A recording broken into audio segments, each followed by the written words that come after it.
Hello viewers, welcome to day 3 of MySQL full course. ఈ కోర్సులో మనం అగ్రిగేట్ ఫంక్షన్స్ గురించి నేర్చుకుందాం. అసలు అగ్రిగేట్ ఫంక్షన్స్ ఏమున్నాయంటే MySQLలో ఫస్ట్ ఫంక్షన్ వచ్చేసి కౌంట్. ఇది ఏం చేస్తుందంటే మనం అడిగిన కండిషన్ని బట్టి టేబుల్లో ఎన్ని రోస్ సాటిస్ఫై అవుతున్నాయి అనేది చూస్తుంది. సెకండ్ వన్ వచ్చేసి సమ్, అంటే 2 సెల్స్ని కానీ మల్టిపుల్ సెల్స్ని కానీ యాడ్ చేసి వాల్యూ ఇస్తుంది. యావరేజ్ కూడా క్యాలిక్యులేట్స్ ద యావరేజ్, మీన్ యావరేజ్ని క్యాలిక్యులేట్ చేస్తుంది. అండ్ ఒక పర్టికులర్ కేటగిరీలో ఒక పర్టికులర్ కాలంలో మినిమం వాల్యూని కానీ మ్యాక్సిమం వాల్యూని కానీ we can find using these aggregate functions, min max functions use చేసి. సో ఇవన్నీ ఫంక్షన్స్ ఎలా యూజ్ చేయాలి ప్రాక్టికల్గా ఇప్పుడు చూద్దాం మనం. అదేవిధంగా MySQLలో very important clauses ordered by, group by, having clauses కూడా ఈ క్లాస్లో మనం చూద్దాం. ఓకే, ఒకవేళ మీరు మా ఛానల్ని ఫస్ట్ టైం చూస్తున్నట్లయితే సబ్స్క్రైబ్ చేసుకోండి అండ్ లైక్ చేయండి. So coming to the class, మనం ఇప్పుడు ఏం చేద్దాము అంటే MySQL సాఫ్ట్వేర్లోకి వెళ్దాము. సో ఇక్కడ నేను నా డేటాబేస్ నేమ్ మీకు తెలుసు, ఆల్రెడీ లాస్ట్ క్లాసెస్ చూడకపోతే చూడండి. మహేష్ అనే డేటాబేస్లో నేను వర్క్ చేస్తున్నాను. మహేష్ అనే డేటాబేస్లో 2 టేబుల్స్ ఉన్నాయి. One is player table, last క్లాస్లో ప్రిపేర్ చేసాం మనం అంతకుముందు క్లాస్లో. అండ్ లాస్ట్ క్లాస్లో స్టూడెంట్ అనే టేబుల్ క్రియేట్ చేసాం. ఈరోజు ఏం చేద్దాము అంటే మనం ఎంప్లాయ్ అనే ఒక టేబుల్ క్రియేట్ చేసి ఆ ఎంప్లాయ్ అనే టేబుల్ మీద ఈ అగ్రిగేట్ ఫంక్షన్స్ అన్ని మనం యూజ్ చేద్దాం. Okay, so how to create table and how to insert data అనేది మీకు ఆల్రెడీ తెలుసు, ప్రీవియస్ క్లాసెస్లో మనం చూసాం. Again I'm going to show you, no problem. So create table employees అనే టేబుల్ని నేను క్రియేట్ చేస్తున్నాను. అండ్ అందులో అట్రిబ్యూట్స్ ఏముంటాయి అంటే employee ID, employee name, department, salary, age and experience. And వాటికి సంబంధించిన డేటా టైప్స్ ఉంటాయి. ఎంప్లాయీ ఐడి అయితే నేను ఇంటీజర్ ఇంట్ ఇస్తున్నాను, నేమ్ అయితే varchar ఇస్తున్నాను, and size of that name వచ్చేసి 50 ఇస్తున్నాను. అండ్ డిపార్ట్మెంట్ వచ్చేసి varchar ఇస్తున్నాను డేటా టైప్. శాలరీ వచ్చేసి మనం ఫ్లోట్ ఇవ్వచ్చు అండ్ ఇంటీజర్ కూడా ఇవ్వచ్చు. ఏజ్ ఇంటీజర్ ఇస్తున్నాను, ఎక్స్పీరియన్స్ కూడా ఇంటీజర్లో ఇస్తున్నాను. ఇందులో ప్రైమరీ కీ వచ్చేసి మనకు ఎంప్లాయీ ఐడి ఉంటుంది. Primary key means a unique key which is unique from all rows. Okay, and not null అంటే ఆ ప్లేస్లో, ఐ మీన్ నేమ్ అనే ప్లేస్లో you should give some value, ఎంటీగా ఉంచకూడదు అని మీనింగ్. సో అన్నిటికీ నాట్ నల్ ఇస్తున్నాను, అంటే అన్ని కంపల్సరీగా నువ్వు వాల్యూస్ ఇవ్వాల్సిందనే చెప్తున్నాను. సో ఇది how I'm creating a table named employee. MySQLలోకి వెళ్తున్నాను, ఎంప్లాయ్ టేబుల్ క్రియేట్ చేశాను, enter. So query okay, table create. So table create అయిందా లేదా మనం ఇప్పుడు చూద్దాం. So tables enter. ఇంతకుముందు ప్లేయర్, స్టూడెంట్ 2 టేబుల్స్ మాత్రమే ఉండేవి. ఇప్పుడు ఎంప్లాయీస్ అనే ఒక టేబుల్ యాడ్ అయిందనమాట మనకు. Okay, now I'm going to perform insertion operation on employees table. అంటే ఎంప్లాయీస్ అనే టేబుల్లోకి మల్టిపుల్ వాల్యూస్ని నేను ఇన్సర్ట్ చేయబోతున్నాను. మల్టిపుల్ ఒక 5-6 రోస్ తీసుకొని ఆ 5-6 రోస్ మీద మనం ఈ అగ్రిగేట్ ఫంక్షన్స్ అనేది యూజ్ చేద్దాము. Okay, now insert into employees and whatever the columns you have taken and values. Already insertion of table మనం చూసాము. నేను ఒక 5 వాల్యూస్ తీసుకుంటున్నాను ఇక్కడ. గోయింగ్ టు MySQL అండ్ 5 వాల్యూస్ తీసుకున్నాను. 5 రోస్ ఓకే అయినాయి. Now I want to see how many rows are inserted and table structure, everything. Select star from employees. Select star from select star from employees అని చెప్పినాను. అప్పుడు ఏమవుతుంది, employees అనే table మనకు create అయింది with 5 rows. One is Alice, Bob, Charlie, David, ఇవా.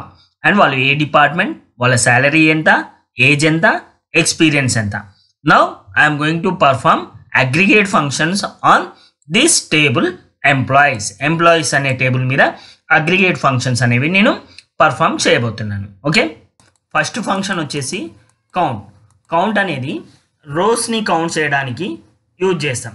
So number of rows or non null values అంటే number of రోస్లో నల్ వాల్యూస్ ఉంటే కౌంట్ చేయదు, నాన్ నల్ వాల్యూ ఉంటేనే కౌంట్ చేస్తున్నా. అంటే ఎంటీ కాలమ్స్ కాకుండా, ఎంటీ రోస్ కాకుండా నాన్ ఎంటీ రోస్ ఏవైతే ఉన్నాయో వాటన్నిటిని కౌంట్ చేస్తుంది. సపోజ్ ఇప్పుడు example total number of employees నాకు కావాలి అనుకున్నాను. పైన టేబుల్లో మనకు 5 నెంబర్ కనిపిస్తుంది, but I want to count it. What I do, select count. ఇక్కడ స్పేస్ ఉండొద్దు, గుర్తుపెట్టుకోండి. సో స్టార్ అంటే అన్ని. ఓకే, సో స్టార్ మీన్స్ అన్ని. స్టార్ కాకుండా మనం ఏదైనా పర్టికులర్ డేటా ఇస్తే ఆ డేటా తీసుకుంటుంది. కాలం నేమ్ ఇస్తే కాలం నేమ్ తీసుకుంటుంది. నేను కాలం నేమ్ ఇవ్వలేదు, ఆ స్టార్ బదులు you have to give some particular column name. నేను అన్ని కాలం నేమ్స్ ఇచ్చే బదులు స్టార్ అనేది పెట్టాను. Okay, so star as total underscore EMP అని ఇస్తున్నాను. సో యాజ్ అంటే అలియాస్ నేమ్, అంటే టోటల్ నెంబర్ ఆఫ్ ఎంప్లాయీస్కి నేను టోటల్ అండర్స్కోర్ ఈఎంపీ అనే నేమ్ ఇచ్చాను, alias name. Okay, from employees. ఇది ఏం చేస్తుంది అంటే టోటల్ నెంబర్ ఆఫ్ ఎంప్లాయీస్ని కౌంట్ చేసి ఆ టోటల్ నెంబర్ ఇస్తుంది. మీకు ఇక్కడ చూడొచ్చు 5 ఎంప్లాయీస్ ఉన్నారు మొత్తం నా టేబుల్లో. So we have seen already in my table total 5 members are there: Alice, Bob, Charlie, David and Eva. Okay, now I want to know only the IT employees. అంటే నాకు అందరు ఎంప్లాయీస్ అవసరం లేదు. నా టేబుల్లో ఎవరైతే ఐటీ ఎంప్లాయీస్ ఉన్నారో, example ఇక్కడ అలెస్ అండ్ చార్లీ అండ్ ఈవా, వీళ్ళ ముగ్గురే ఐటీ ఎంప్లాయీస్ ఉన్నారు. వీళ్ళ ముగ్గురు డీటెయిల్స్ మాత్రమే కావాలి, వీళ్ళ ముగ్గురు కౌంట్ మాత్రమే కావాలి. అంటే ఐటీ ఎంప్లాయీస్ కౌంట్ ఎంత ఉందని. సపోజ్ నాకు 1000 మంది ఎంప్లాయీస్ ఉన్నారు, అందులో ఐటీ డిపార్ట్మెంట్ వాళ్ళు ఎంతమంది ఉన్నారో కావాలి. అప్పుడు ఏం చేయాలి నేను అంటే select, same command, select star from count as. ఇప్పుడు మనకు ఓన్లీ ఐటీ ఎంప్లాయీస్ కదా, IT underscore EMP. Total employees అంటే టోటల్ అండర్స్కోర్ ఈఎంపీ. నాకు ఓన్లీ ఐటీ ఎంప్లాయీస్ కావాలంటే ఏం చేయాలి, ఐటీ అండర్స్కోర్ ఈఎంపీ. ఇది మీరు ఏ పేరైనా పెట్టుకోవచ్చు, నేను నాకు ఈజీగా ఉండడానికి నేను ఇలా పెట్టుకున్నాను. ఫ్రమ్ ఎంప్లాయీస్ వేర్ డిపార్ట్మెంట్ ఏం కావాలి మనకు, ఓన్లీ ఐటీ కదా, ఐటీ. ఓన్లీ డిపార్ట్మెంట్ ఐటీ ఉన్న వాళ్ళు ముగ్గురు ఉన్నారు, ఇందాక మనం చూసాం. ఓకే, ఆల్రెడీ టేబుల్లో డిపార్ట్మెంట్ ఐటీ ఉన్న వాళ్ళు ముగ్గురిని మనం చూసాం. జస్ట్ ఇక్కడ కౌంట్ చేస్తుంది, వాళ్ళ డీటెయిల్స్ ఇవ్వదు, ఎంతమంది ఉన్నారో చెప్తుంది అంతే మనకు. Okay, aggregate functions will not give values, it will count or it will add. Sum అంటే యాడ్, యావరేజ్, మినిమం వాల్యూ లేకపోతే మ్యాక్సిమం వాల్యూ ఇవే ఇస్తుంది తప్పితే టోటల్ వాల్యూస్ మనకి ఇవ్వదు. It just count. Okay, next second function వచ్చేసి సమ్. సో ఇప్పుడు నేను ఏమనుకుంటున్నాను అంటే మనకు టోటల్ శాలరీ ఆఫ్ ఎంప్లాయీస్ నాకు కావాలి. సపోజ్ ఎగ్జాంపుల్ మనం టేబుల్లో తీసుకున్నట్లయితే మనకు ఇక్కడ అలెస్ శాలరీ 70,000 ఉంది, బాబ్ శాలరీ 45,000 ఉంది, చార్లెస్ శాలరీ 80,000 ఉంది. ఇట్లా అందరి శాలరీ కలిపి ఎంత మేము పే చేస్తున్నాం అనేది నాకు కావాలి. అంటే టోటల్ ఎంప్లాయీస్కి హౌ మచ్ ఐఎమ్ పేయింగ్ నాకు కావాలి అంటే I have to use some. Okay, now I'm going to use aggregate function some to add all the salaries. Select sum. So ఏం సమ్ చేయాలనుకుంటున్నాను, salaries, right? ఓకే, శాలరీ అనే attribute ఉంది అక్కడ మనకు. So select some salary as, దానికి ఏం name ఇస్తున్నాం, total salary అని ఇస్తున్నాను. దానికి name alias name from employees. Okay, total salary ఎంత పే చేస్తున్నారు వీళ్ళు, 3,35,000 పే చేస్తున్నారు ఫర్ 5 members. సపోజ్ ఒక డిపార్ట్మెంట్లో 100 మంది ఉంటే 100 మందికి ఎంత పే చేస్తున్నాం, వీ కెన్ యూస్ దిస్. ఇట్లా కాకుండా నాకేం కావాలి అంటే ఓన్లీ ఐటీ ఎంప్లాయీస్కి నేను ఎంత పే చేస్తున్నాను. ఐటీ ఎంప్లాయీస్ ముగ్గురు ఉన్నారని ఇందాక చూసాం కదా, ఓన్లీ వాళ్ళ సమ్ మాత్రమే నాకు కావాలి. అప్పుడు ఏం చేస్తాను నేను, so total salary of IT underscore total salary from employees okay, total salary of employees వచ్చింది, మన కండిషన్ ఇవ్వలేదు ఇంకా. సో కండిషన్ ఏంటి, where 1 minute where department is equal to IT. So only IT డిపార్ట్మెంట్కి ఎంత పే చేస్తున్నారు, 2,40,000. ఈ విధంగా సమ్ అనేది మనం యూజ్ చేయొచ్చు. ఓన్లీ ఐటీ డిపార్ట్మెంట్ వాళ్ళది మాత్రమే I have taken. Now I want to calculate the average salary for all the employees. So అందరు ఎంప్లాయీస్కి సంబంధించిన average salary I want to find out. Okay, next select star count బదులు నేనేం రాయాలి ఇక్కడ, average salary, AVG salary. Okay, so ఒకవేళ commission ఉంటే commission రాయొచ్చు, మీరు మార్క్స్ ఉంటే మార్క్స్ రాయొచ్చు. నేను ఎగ్జాంపుల్ ఎంప్లాయీ తీసుకున్నాను కాబట్టి శాలరీ తీసుకుంటున్నాను. శాలరీ దానికి నేను ఏం నేమ్ ఇస్తాను అంటే as AVG underscore salary. Okay, AVG underscore salary from employees. So ఇక్కడ చూడొచ్చు యావరేజ్ శాలరీ ఎంత ఉంది, 67,000 ఉంది.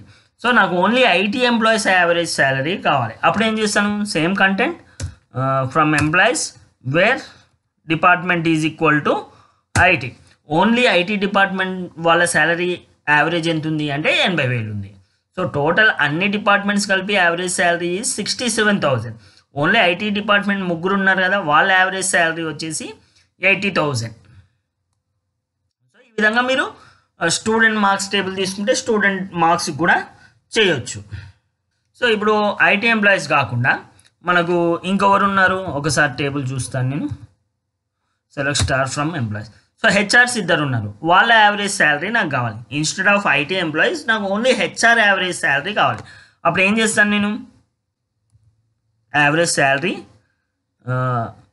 ఆఫ్ ఎవరిది కావాలి నాకు, హెచ్ఆర్స్దే కదా, యాజ్ హెచ్ఆర్ అండర్స్కోర్. ఓకే, హెచ్ఆర్స్ది మాత్రమే నాకు కావాలా average salary, where department is equal to not IT. Now నాకు డిపార్ట్మెంట్ ఎవరు కావాలి, హెచ్ఆర్ కావాలా. Okay, department is equal to HR. ఇక్కడ చూడొచ్చు హెచ్ఆర్ డిపార్ట్మెంట్ వాళ్ళ యావరేజ్ శాలరీ ఈజ్ 47,500 మాత్రమే. ఓకే, ఈ విధంగా మనం ఏం చేస్తాం, సమ్ కౌంట్ యావరేజ్ అనేది చూస్తాం. ఇప్పుడు నాకు మ్యాక్సిమం శాలరీ ఎవరు డ్రా చేస్తారు అనేది నాకు కావాలి. ఓకే, ఉన్న వాటిలో మ్యాక్సిమం శాలరీ ఎవరు డ్రా చేస్తున్నారు. సో ఇప్పుడు నేను ఏం చేస్తాను, select star from max. So maximum commission ఎంత తీసుకుంటున్నారు, మ్యాక్సిమం మార్క్స్ ఎవరికి వచ్చినాయి, ఇవన్నీ చూడవచ్చు మనం. సో మ్యాక్స్ శాలరీకి నేను అలియాస్ నేమ్ ఏమిస్తున్నాను, max underscore salary from employees. అంటే ఉన్న అందరు ఎంప్లాయీస్లో who is getting what is the maximum salary an employee is getting. 90,000 is the maximum salary getting by an employee. ఆ ఎంప్లాయీ డీటెయిల్స్ అనేది మనకు తెలియదు. ఎంప్లాయీ డీటెయిల్స్ కావాలంటే మళ్ళీ ఫార్ములాస్ వేరే ఉన్నాయి, మనం ఇంతకుముందు చెప్పుకున్న ఫార్ములాస్లో ఉంటాయి అవి, ఐ మీన్ సింటాక్స్లో ఉంటాయి. Okay, now I want to find the maximum salary of an employee. IT ఎంప్లాయీది కావాలి. ఐటీ ఎంప్లాయీల ముగ్గురిట్లో ఎవరు మ్యాక్సిమం తీసుకుంటున్నారు. Okay, where department is equal to IT, right. ఒక ఐటీ డిపార్ట్మెంట్లో 90,000 మ్యాక్సిమం శాలరీ తీసుకుంటున్నారు. అలా కాదు, హెచ్ఆర్ డిపార్ట్మెంట్లో చూడాలి మనం. Okay, 1 minute. Max salary from employees where department is equal to HR అన్న. హెచ్ఆర్ డిపార్ట్మెంట్లో హైయెస్ట్ శాలరీ ఎంత తీసుకుంటున్నారు, 50,000 తీసుకుంటున్నారు. ఓకే, ఈ విధంగా మ్యాక్స్ ఆర్ మినిమం శాలరీ కూడా మనం చేయొచ్చు. Instead of max you have to use min. Okay, minimum salary ఎంత అనేది చెప్తుంది. ఎవరు తీసుకుంటున్నారు అని తెలవాలి అంటే మళ్ళీ దానికి వేరే సింటాక్స్ ఉంటుంది. Okay, 45,000 is the less salary in our table. Okay, next. So ఇక్కడ మిన్ శాలరీ అని ఇవ్వాలి, నేను మ్యాక్స్ ఇచ్చాను, నో ప్రాబ్లం, అదొకటి చూసుకోండి. Now who is the most experienced అనేది నాకు కావాలి. నా టేబుల్లో మోస్ట్ ఎక్స్పీరియన్స్డ్ ఎంప్లాయ్ ఎవరు, సెలెక్ట్ స్టార్ ఫ్రమ్ ఎంప్లాయ్. ఇక్కడ మోస్ట్ ఎక్స్పీరియన్స్ ఎవరు ఉన్నారు, ఇక్కడ సమ్వన్ 10 years ఉన్నారు కదా, 10 years అనేది నాకు కావాలి. ఓకే, అప్పుడు ఏం చేయాలి, సెలెక్ట్ మ్యాక్స్ ఎక్స్పీరియన్స్ అని రాయాలి. Okay, select max experience as max EXP అన్నాను.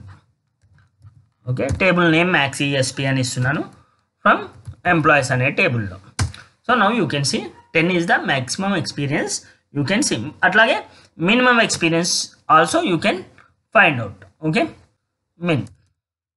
minimum experience also you can find, minimum experience of employees. So here you can see minimum experience is 3.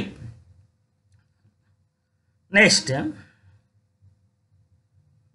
ఇప్పుడు అన్ని కలిపి ఒక దగ్గర చేసేస్తాను నేను. అగ్రిగేట్ ఫంక్షన్స్ అన్నిటినీ ఏం చేస్తున్నాను అనుకోవచ్చు, కంబైనింగ్ చేస్తున్నా అనుకోవచ్చు నేను. Okay, select department, select department count, select department తర్వాత కామా ఇవ్వాలి. చూద్దాం, ఎర్రర్ వస్తే చూద్దాం. Count star as total amp. Okay, some salary. So ఇక్కడ ఏదైతే మనం రాస్తున్నామో ఆ అట్రిబ్యూట్ మనకు పైన ఉండాలి, as total salary.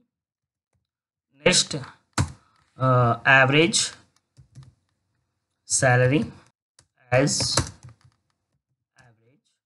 Okay, average అని ఇస్తున్నాను నేను. నెక్స్ట్ సమ్ యావరేజ్ అయిపోయింది. Minimum salary, maximum salary, max salary as max salary. Okay, next min, తర్వాత వచ్చేసి min salary as minimum salary. ఎక్కడి నుంచి ఇవన్నీ మనకు కావాల్సింది, from employee table, right, from employees అనే టేబుల్. అండ్ ఇక్కడ దేనికది గ్రూప్ బై నాకు రావాలి కాబట్టి నేను ఏం యూజ్ చేస్తున్నాను, గ్రూప్ బై గురించి నేను మళ్ళీ సపరేట్గా చెప్తాను. ప్రజెంట్ అయితే గ్రూప్ బై మనకి దేన్ని బేస్ చేసుకొని రావాలి, group department. This is my query. Spelling errors ఉన్నాయి, ఐ నో దట్ ఎర్రర్స్ వస్తాయి, మళ్ళీ రెక్టిఫై చేద్దాం. Okay, I have 2-3 errors. Department తర్వాత ఫస్ట్ వచ్చేసి డిపార్ట్మెంట్ తర్వాత నేను కామా పెట్టడం మర్చిపోయాను, ఇక్కడ కామా ఉండాలి. Okay, enter. Next count as total employees, enter. Next sum, average. Next మ్యాక్స్కి స్పెల్లింగ్ తప్పు రాశాను, డిలీట్ మ్యాక్స్. నెక్స్ట్ తర్వాత minimum salary from employees group by department. So department వైజ్గా టోటల్ ఎంప్లాయీస్, వాళ్ళ టోటల్ శాలరీ, వాళ్ళ యావరేజ్ శాలరీ, వాళ్ళ maximum salary, వాళ్ళ minimum salary. This is how you are going to use aggregate functions in our MySQL. Okay, next, so this is our class today. ఈ క్లాస్కి సంబంధించిన notes మొత్తం మీకు కావాలి అంటే డిస్క్రిప్షన్లో నా వాట్సాప్ ఉంటుంది, సబ్స్క్రైబ్ చేసుకొని స్క్రీన్ షాట్ ఇవ్వండి నాకు, MySQL అని మెసేజ్ చేయండి. MySQL డే వైజ్ నోట్స్ మొత్తం మీకు పంపిస్తాను, total entire notes, and interview questions పంపిస్తాను, అండ్ ఇంటర్వ్యూ లింక్స్ కూడా మీకు పంపిస్తాను. So thank you for being here. Happy learning. Subscribe and support me.